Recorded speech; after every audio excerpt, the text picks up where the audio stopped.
And welcome into the Standard of Fantasy Football podcast. I'm your host, Jono, and my co-host, as always, Kris, is here. We back. We upgraded. I'm We have sorry upgraded. for the last few episodes. I know the audio was terrible from me. We've upgraded.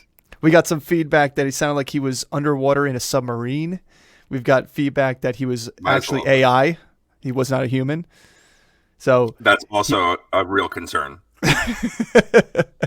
That being said, this is episode 7. Today we're going to talk about running back ones versus running back twos in their offenses. We were going to try and lump the wide receiver 1 and wide receiver 2 conversation in one, but no, we found that we were talking offline back and forth about this so much that we wanted to have an episode alone about this and then do the same thing with the wide receivers.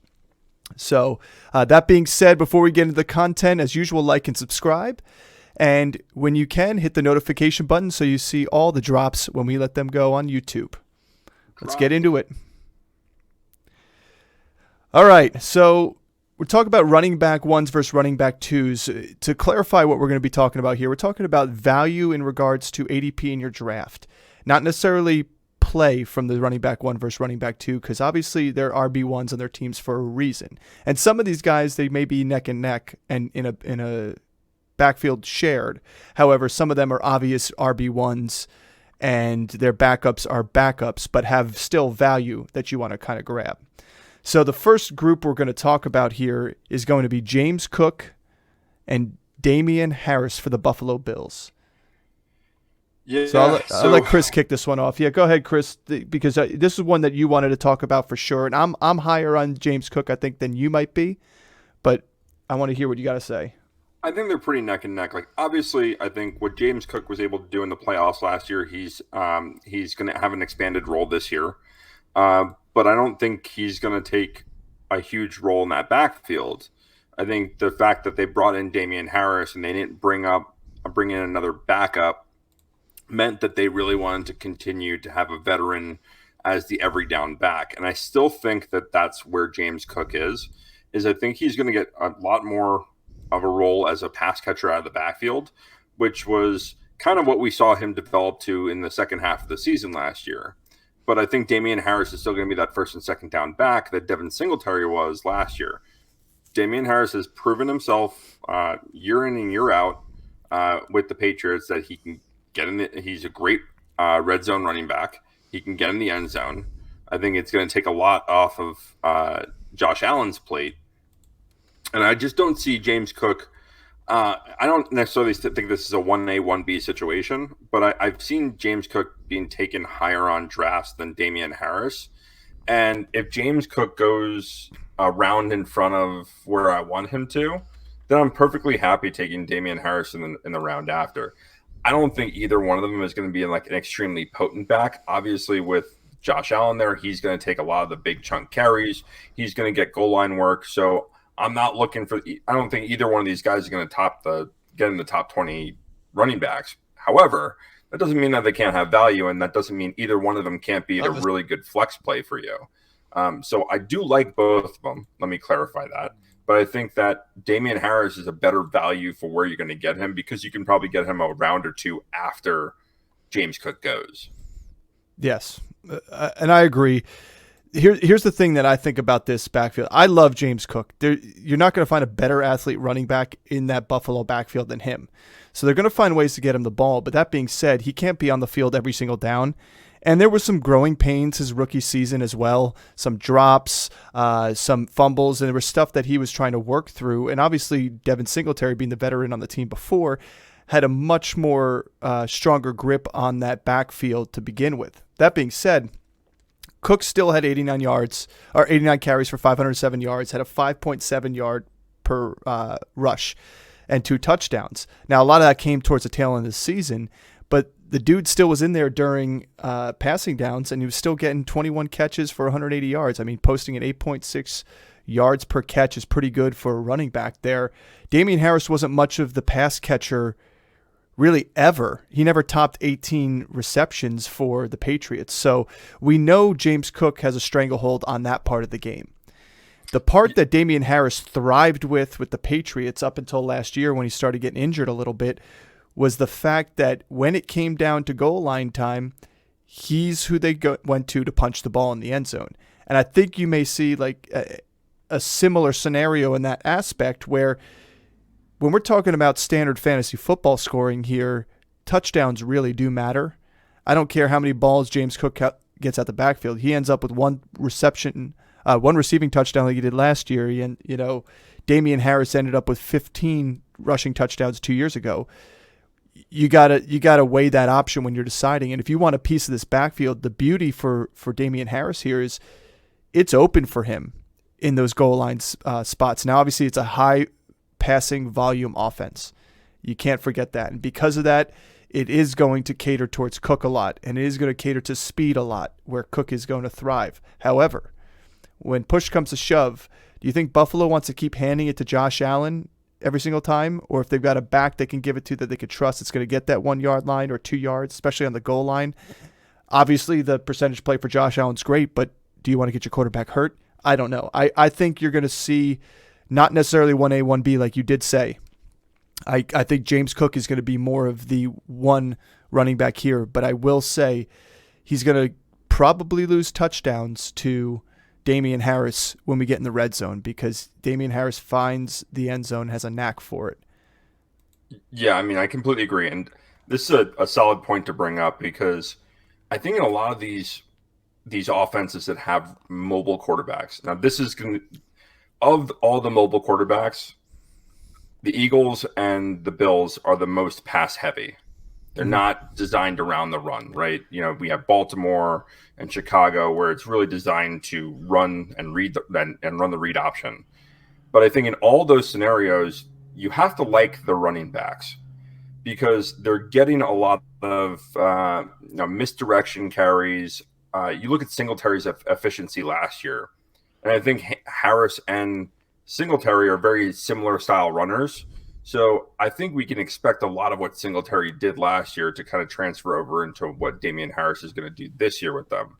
Now, I don't expect them to be, top tier running backs. And you look at all these running backs, except for Miles Sanders last year, all the running backs in those kind of quarterback run systems are never top tier guys, but they're extremely efficient with the ball, and they have the chance to score touchdowns. You're just going to lose a lot of the touchdowns, especially the goal line work, to the quarterback. Yeah.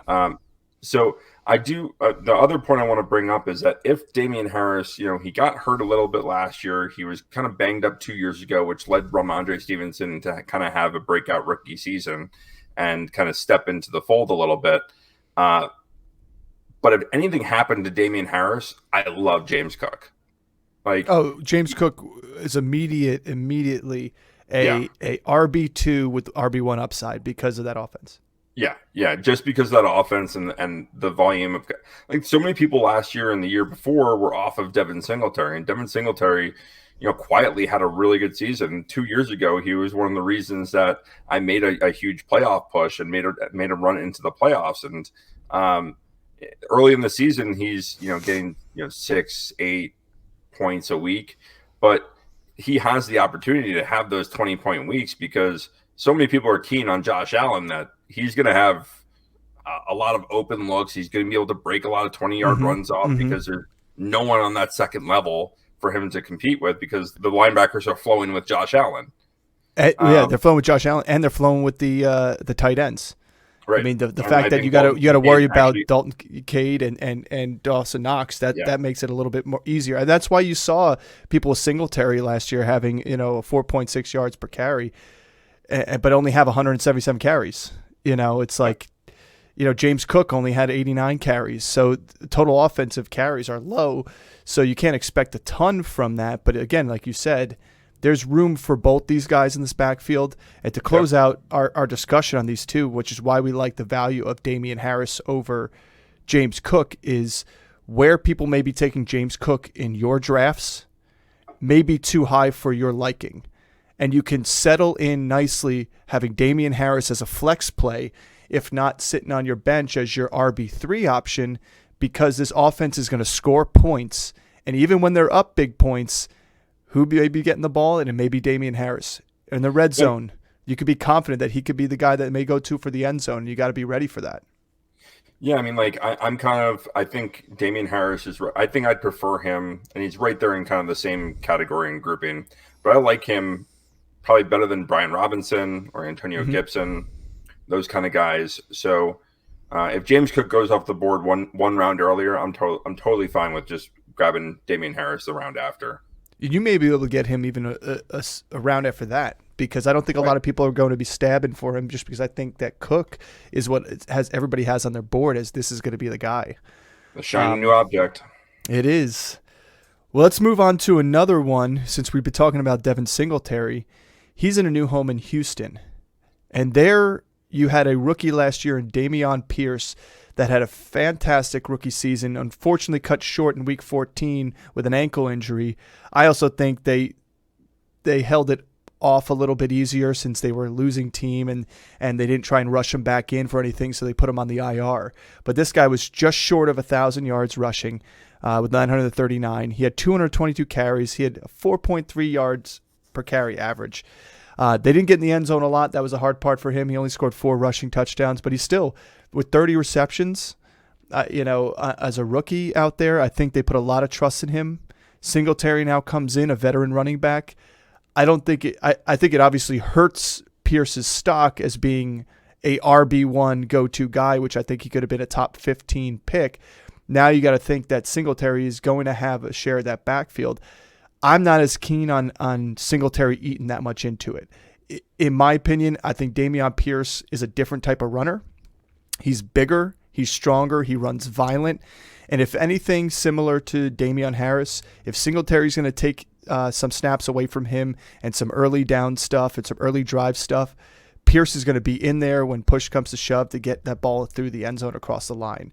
And listening from C.J. Stroud having a press conference recently, I think it was even maybe this morning, but he's talking about how Dameon Pierce has been a great teammate so far, somebody great to have in the backfield with him and to assist. And just look at that Houston offense.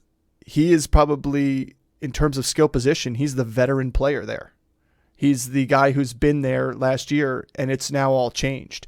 So I think they're going to lean on Pierce. But again, Singletary, they don't have anybody else behind him. They had Rex Burkhead last year. Singletary's going to get his. He's going to get his opportunity. He's a veteran running back who posts great yards per carries. He's going to get his opportunities. Yeah, I mean, I think that, I don't necessarily think it's going to be kind of early down work versus third down work. I think that they're going to split series. And it might be like 2 for Pierce, 1 for Singletary, 1 for Singletary, Yeah. 1 for Pierce. It could be something like that. I think that this, and we kind of talked about this in a short that we did. You kind of just nailed it. Like last year, Dameon Pierce didn't have any competition in that backfield. Like they were not going to give running attempts to Rex Burkhead, and they had no one else there to give any kind of rushing attempts to. So they worked the rookie, and he was effective. I think that they're going to build on that, but I don't think that he had the injury in week 14 last year, and it wasn't a major injury. I think it was a knee sprain, right? Just something very minor. Yeah. So he's obviously going to be ready for the season, full health. He was ready to come back last season. They just kind of held him off. This offense is a lot better than it was last year. So, if this was the same offense as it was last year and they brought in another running back, I'd be like, I don't think this offense can sustain 2 of these guys. But Agreed. I do think that this offense can sustain 2 guys. I think it was very telling that if they had brought in like a true backup, I would have, again, this is kind of the same thing with James Cook. If they would have brought in a true backup, I would have loved Dameon Pierce a lot more. And same with you. I would have had him in my top 15 rankings. But the fact that they brought in another guy that is a starter in this league, not only a starter in this league, but he was a starter on a really, really proficient offense. And he was extremely, extremely effective and efficient as a runner the last 2 years. And I just think that it's going to be kind of that series by series approach that they're not going to wear down Dameon Pierce. They're going to use both these guys. Have him fresh for the end of the game. Have them both fresh because they are both really efficient runners. And Dameon Pierce, like you said, he's a violent runner.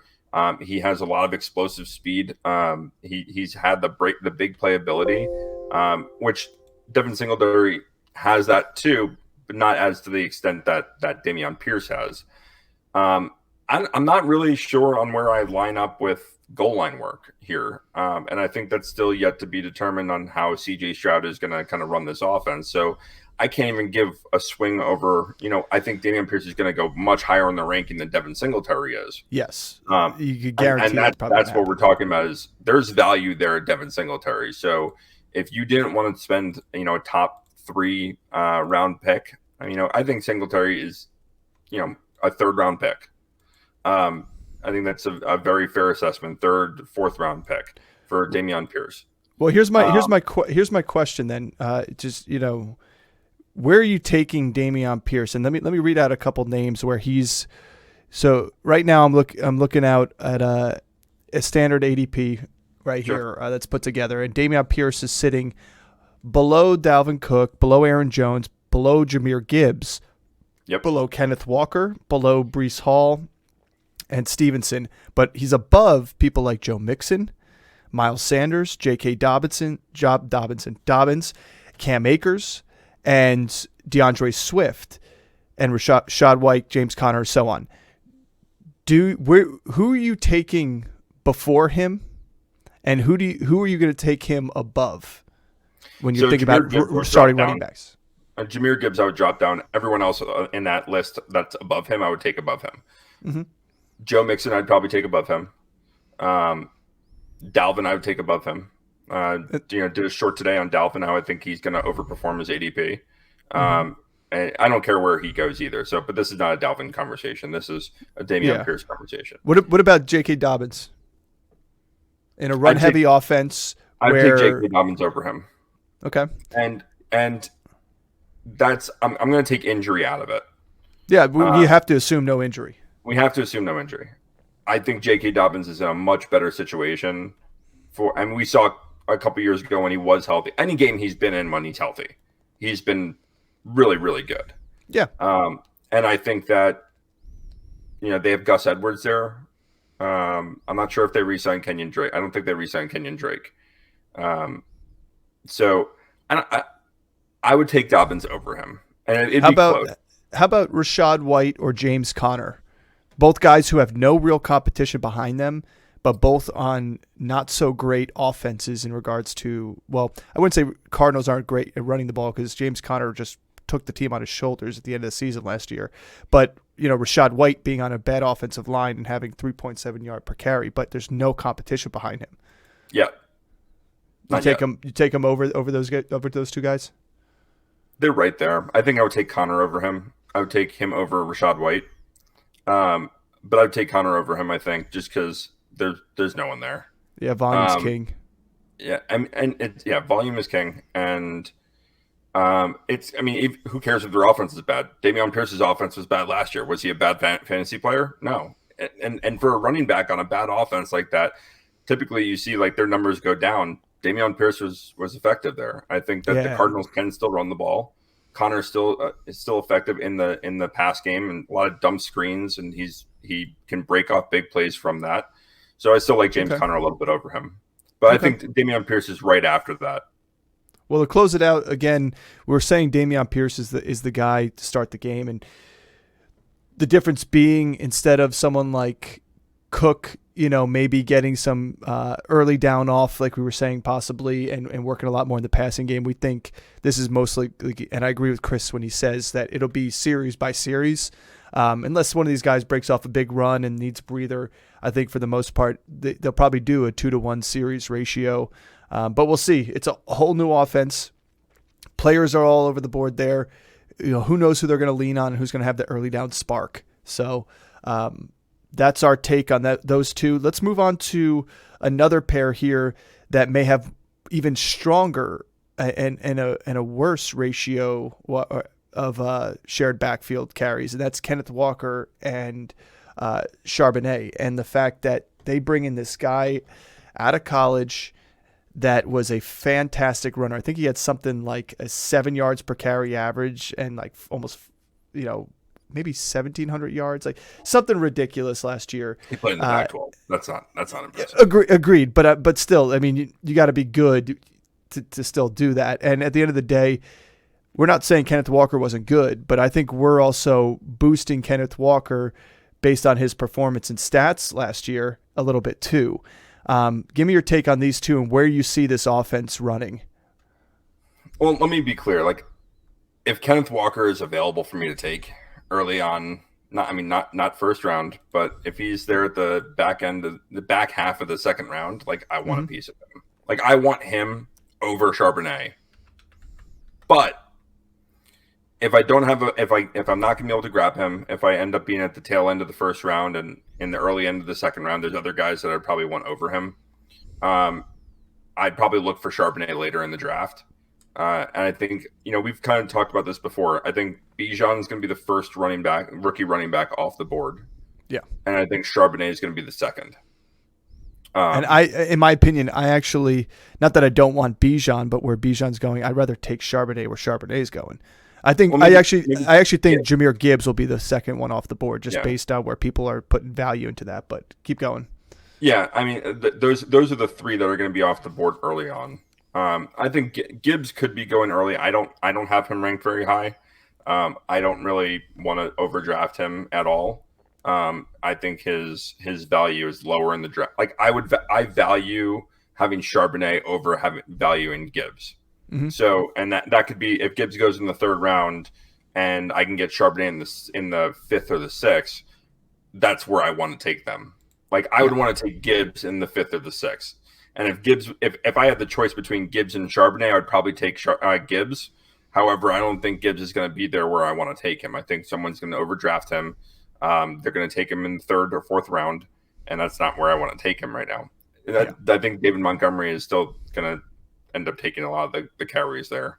But going back to Charbonnet and Kenneth Walker, I think this is going to be – we've talked about this a little bit before on our previous episodes, where I really do think that this is going to be like a 60-40 split. And I think it's going to be pretty clean. Like, I think it's going to be 2 series for Kenneth Walker, and then I think Charbonnet is going to come and dispel him. I don't think that this is going to be like 80% of touches in a game are going to go to Kenneth Walker. I think this is going to be closer to a 50-50 than people think. Charbonnet is very, very talented. He can run this offense the way they want it to be run.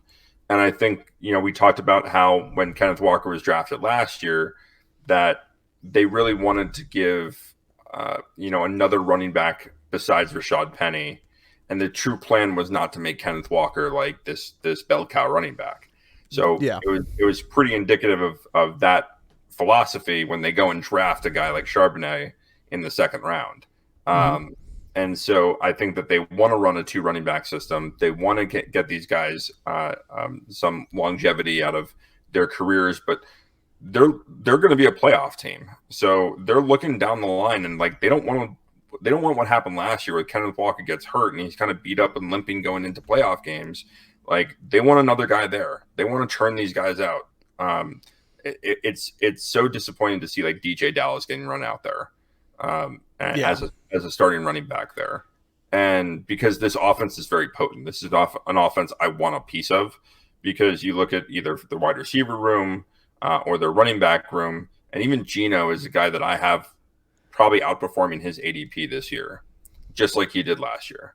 And I think people think that's going to be an anomaly, and I don't think that's it. There's too much talent there. On that offensive line is great. So that's another thing to consider with both of these guys is, all right, what if something happened to Kenneth Walker? Then Charbonnet is going to be what Kenneth Walker was last year.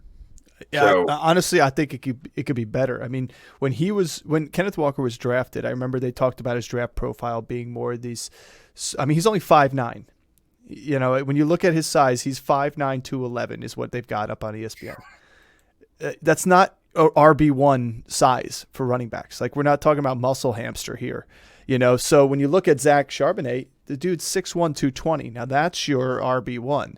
I think when Kenneth Walker was drafted last year to be behind Penny, it was to be a change of pace, and it was to be a great back out the backfield and a quicker back with more lateral ability and good vision. Rashad Penny being a big back with great north to south, but not a big east-west guy. You bring Charbonnet in, you've got the likes of Rashad Penny in youth again. You got a guy that's really good, low center of gravity, even though he's 6'1". He's very good north to south. He's good between the tackles. I think it's going to really help. And I think 60-40 is being generous. I could see this not necessarily being 50-50 because I think Kenneth Walker won the starting job, but I don't think Pete Carroll is going to want to wear out Kenneth Walker in a season where they're in a winnable division because you get to play the Rams twice and you get to play the Cardinals twice. And if you split with the Niners, you got a good chance the rest of the season to put up good numbers and make yourself into a playoff team. And like you said, you don't want to go in the playoffs with a hobbled, worn down, tread off the tires Kenneth Walker.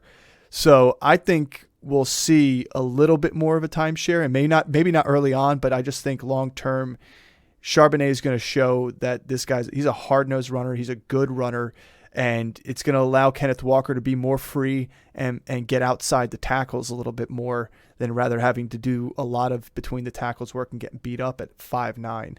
So that's my thought process, is my take. I think, like you said, 60-40 is not a bad ratio. I think that it may get closer to the 50-50 mark, and the margins will narrow as you see Charbonnet, come out and learn this offense. So in my opinion, I'm with you. If I'm taking a rookie running back, Bijan, I said it this morning in my short, Bijan's too rich for me. For me to take a first round pick on a guy, help me. To me, I didn't even do it with Saquon Barkley as a Giants fan when I was in the first round, although it wouldn't have been a bad pick back then. There haven't been a ton of rookie running backs that come in and are doing what they're expecting Bijan Robinson to do. It's not like he's Zeke Elliott coming into the Cowboys with a great offensive line. All he's got to do is just get the ball and go. He's in an offense that is not potent. It was impotent last year. They had struggled getting into the end zone. They had Mariota running all over the place. And do I think Bijan's a great running back? Yeah, but Charbonnet is going to be the guy that I'd like to target. And like you said, if Jahmyr Gibbs is there, I'm not reaching for him, but I take him over Charbonnet because he is kind of more of a Swiss Army knife, and I think he'll have the ability to maybe find end zone opportunities a little bit more. But we know Seattle's going to score. Seattle's a good football team. There's a lot of weapons. And don't you think they're going to want to try and not rely on Geno Smith to try and give them touchdowns through the air in the red zone, instead rely on two solid running backs? There's an opportunity there for Charbonnet to get his. Yeah. Let's move on to our 4th out of 5 groupings here, and this is with the Super Bowl champions with Isaiah Pacheco and Jerrick McKinnon. Are you rah-rah? Rah. These two guys here, I put the stats up on here for y'all to see. Pacheco last year had 170 carries for 830 yards, a 4.9 average. He was stellar. He only had 5 touchdowns because we know once we get in the red zone, Pat Mahomes just does tricks up his sleeve to get things done and get touchdowns.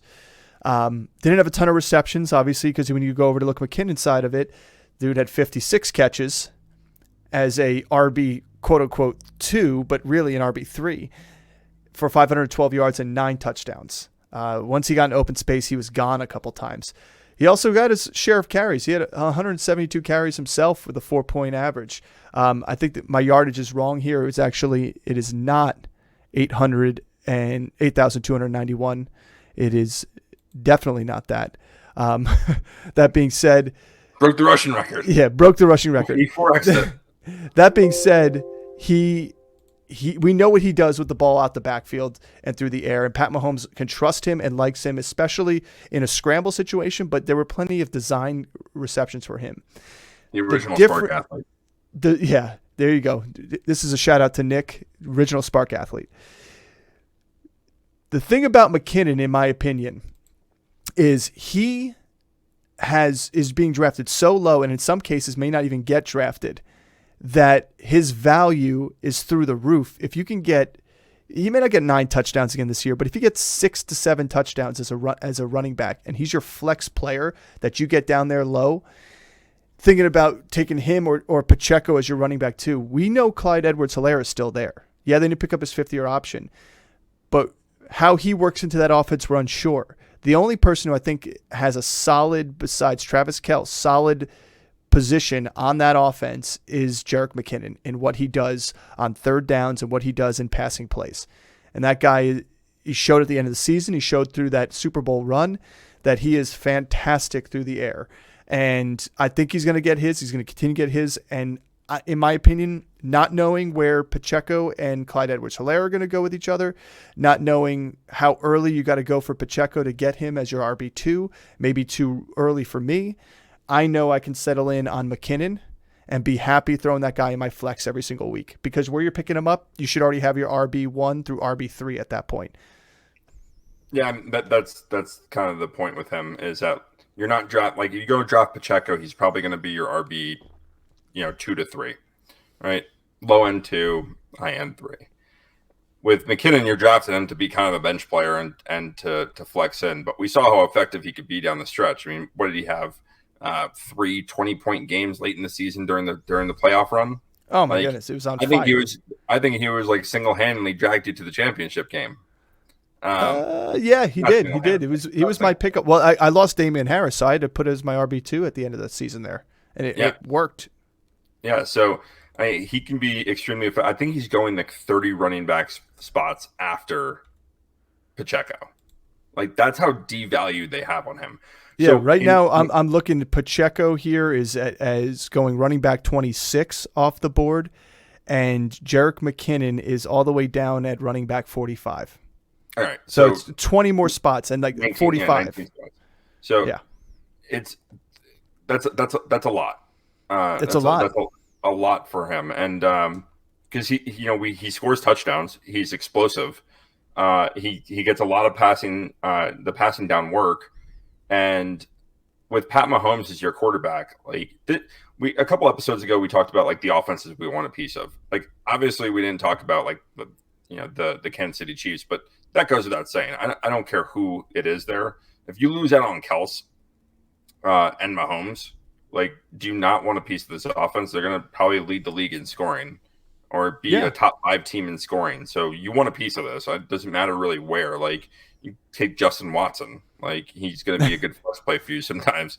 I'm not kidding on that. Like, if you're in the 14th round, like, why wouldn't you go and draft? Like, if you're looking there, you're like, all right, I want this Kansas City player, or do I want someone that's going to be on, let's say, I don't know, the Patriots. The Patriots offense, I think, is going to be fairly good this year. But let's say the Cardinals. Like, do I want Rondell Moore, or do I want like a receiver from Kansas City? Yeah, it's kind of the same thing in the backfield. Like, I do think, going back to like this running back room, CEH was hurt last year, and so I think that opened the door for Pacheco to come in as that every down running back. I think with CEH healthy, like, you're going to kind of see what they did the year before, when they had Damien Williams, they had McKinnon still there, and they had CEH there. So they were running like 3 running backs out there just constantly. It's going to be matchup based. Like, if their game script shows like they're going to run the football, like, Pacheco is going to probably be the guy that you want to start that week.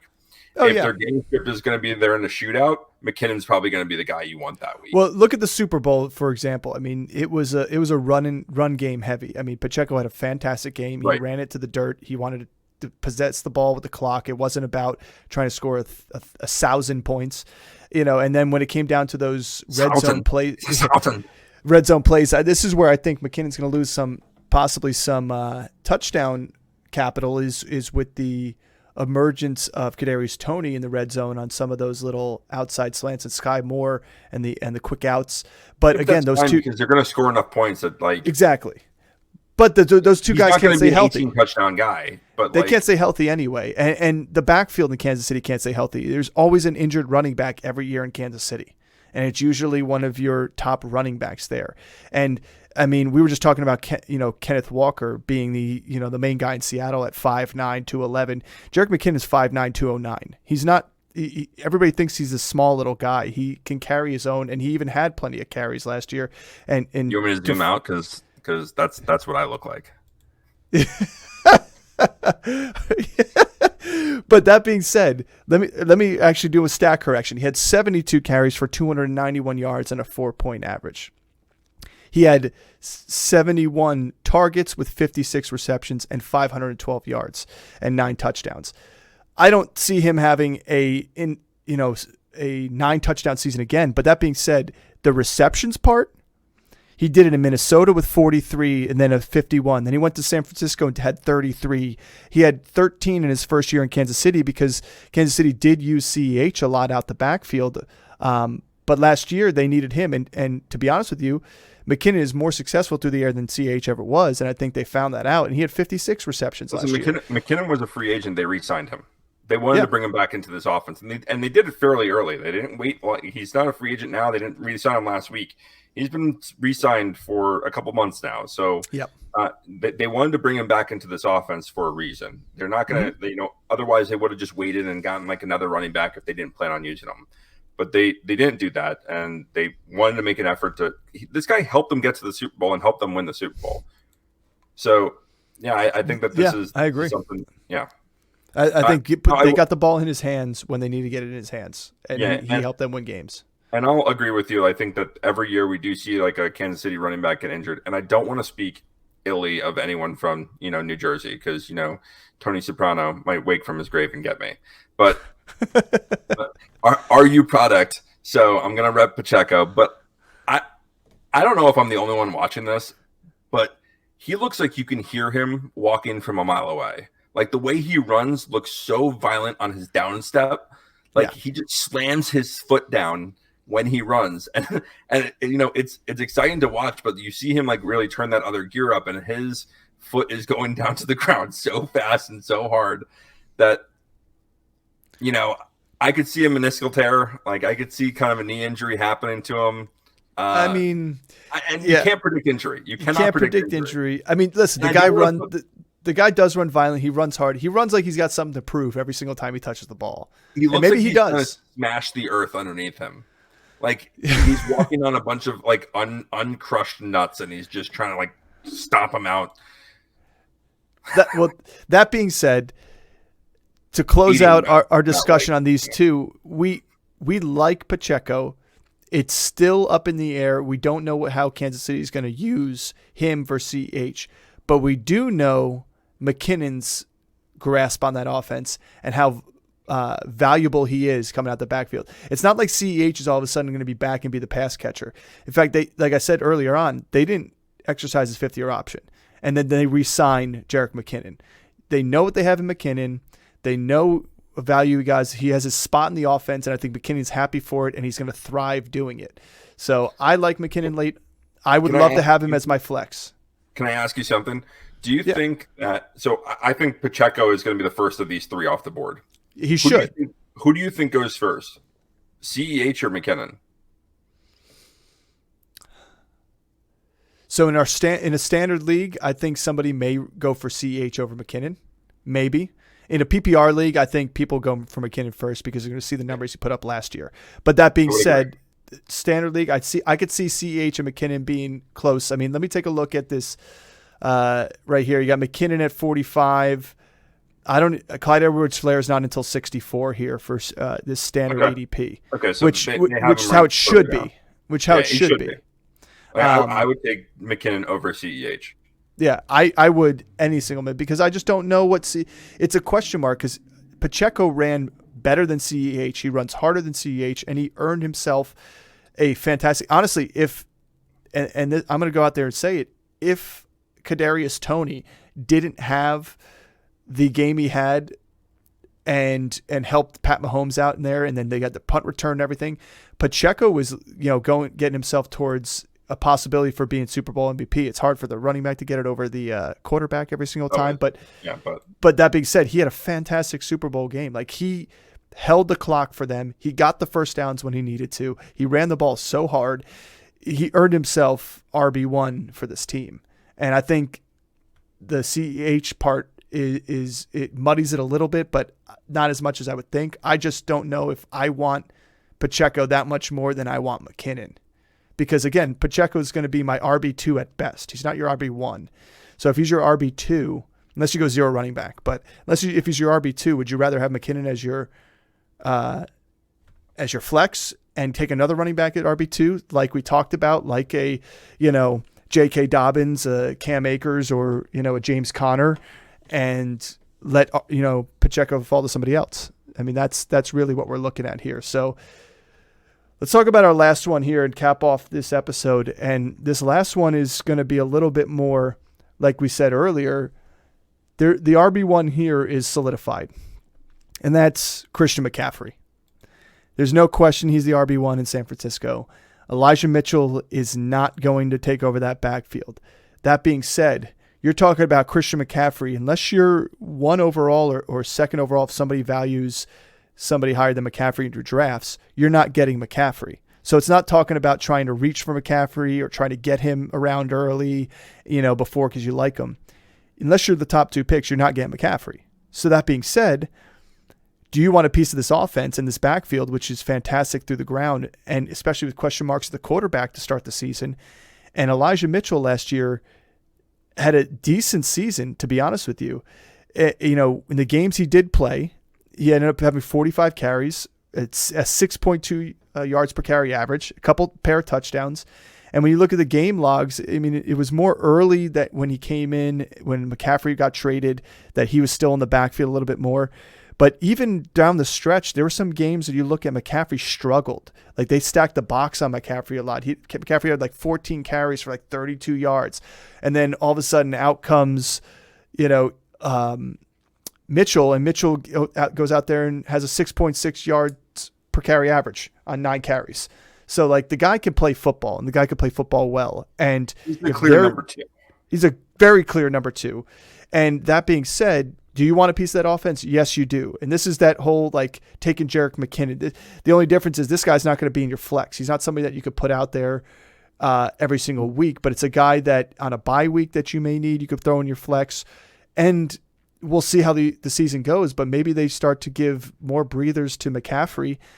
And if they're winning these big games against the Rams, or they're winning these big games against the Cardinals, they'll take the foot off the gas with McCaffrey and allow Mitchell his here. And I myself would like to have Mitchell on my bench, even if I don't start him all season. I want him. I'm going to try and draft him because the value of a running back in that offense is greater than running backs on some other teams, like running back 2s on some other teams to have. Yeah, and that's so. If I'm a Christian McCaffrey owner, if I end up being the first pick or the second pick, and I get Christian McCaffrey, I'm not letting you get the second. I'm not letting you get the first pick. I'm just gonna be honest with you.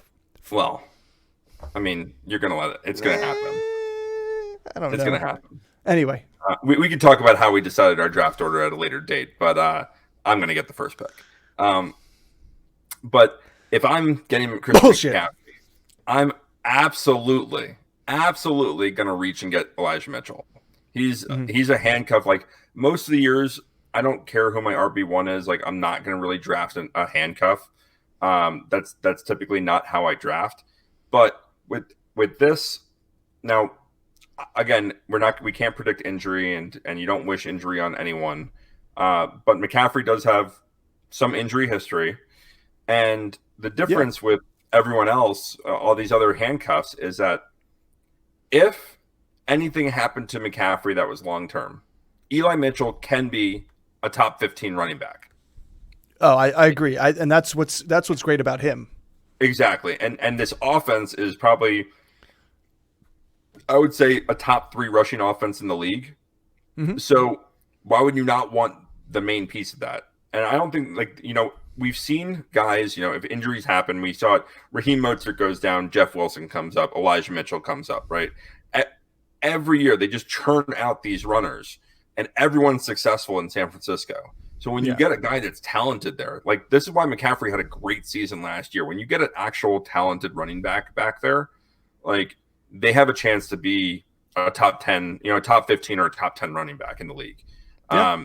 And with McCaffrey, Eli Mitchell is not better than McCaffrey. McCaffrey is clear number 1. It's going to be an 80-20 split there. But we did see down the stretch, and you kind of brought it up, that later in the season, they were giving McCaffrey kind of breaks, and they were allowing Mitchell to come in there, especially when they went against a more traditional run stuffing defense, Eli Mitchell would come in, and they'd still use McCaffrey as like a gadget role. They'd have both of them on the field at some times, but Eli Mitchell was much more successful in those true running situations. I mean, in the November game against the Chargers, they both had double-digit carries, and Mitchell didn't get the touchdown, but Mitchell was definitely more effective. He had 18 carries for 89 yards, a 4.9 average. He was on fire. I mean, he breaks off these big runs. He's a fast guy too. And again, Shanahan's offense has always had great running backs. We've seen it through and through. And you mentioned past injuries and being Mostert, Mitchell, and Wilson, all these guys. Anybody who came in immediately commanded that backfield and was able to run the ball well. And you're talking right here that Elijah Mitchell is going at RB44. So like when you're talking about reaching to get him, we're not talking about reaching to get him in like the 5th round. You're talking about reaching to get him in like the 8th round when people are starting to like try and fill up their benches and everything like that. You want him on your bench spot first. And I'm willing to sacrifice that if I'm the McCaffrey owner too. Yeah, I'm absolutely going to go and reach and get him. I wouldn't even care like if in our draft, I'm more likely I'm going to end up having an RB and an RB1 and a wide receiver, low end wide receiver 1 as keepers in my 6th and 7th, and so I might go in the 5th round to get him because he might not be there in the 8th. Like that's the kind of reaching I would look to do, and depending on what I do in the in the top 5 picks. But there's a guy again. If I am the first pick in the draft, I'm absolutely going to try to push and try to get Eli Mitchell. Like, even if he rides the bench and McCaffrey stays healthy all season, that's like the ideal situation, right? Well, the thing about Elijah Mitchell, to me, the thing about Elijah Mitchell, you can liken him to Alexander Madison in Minnesota. You have an immediate star that can carry that running back offense and the rushing game if the starter goes down. And again, not wishing ill upon McCaffrey or Dalvin Cook or anybody, but you saw it when Dalvin Cook injured his shoulder. Madison comes in, he's pumping out 100-yard games. So it's one of those running backs that you want to have on your bench. You may not start him at all during the season if McCaffrey's healthy the whole time. But if you're the McCaffrey owner, you sure as heck want to get him. But if you're not the McCaffrey owner, it is a nice piece to have anyway to take up a bench spot that if anything did happen to McCaffrey, now you got yourself an RB1 for however many weeks it may be. Right. So, to close this whole thing out, we're not saying that these RB2s should be your RB1 or your RB2 on your team. We're just saying some of these guys are worth flexes. Some of these guys are worth possible low-end RB2 numbers that their RB1s on their teams are going to get drafted earlier on in your drafts and sometimes a little bit earlier than you want to draft those guys, but you still want a piece of that offense. And these are guys that we're recommending you take because they're going to have value for you. Whether it be Charbonnet, whether it be Damien Harris, whether it be Singletary or Cook or Eli Mitchell, at some point they're going to produce for their team, and you want to be the guys holding on to these keys rather than letting somebody in your team and your league have them instead. Right. So, well, thanks for tuning in, everybody. This was episode 7. We're going to turn a episode similar to this about wide receivers next week. So be sure to tune in next Friday for that release. As usual, like and subscribe and hit that notification button to get notified when we drop our new episodes. All right, take it easy.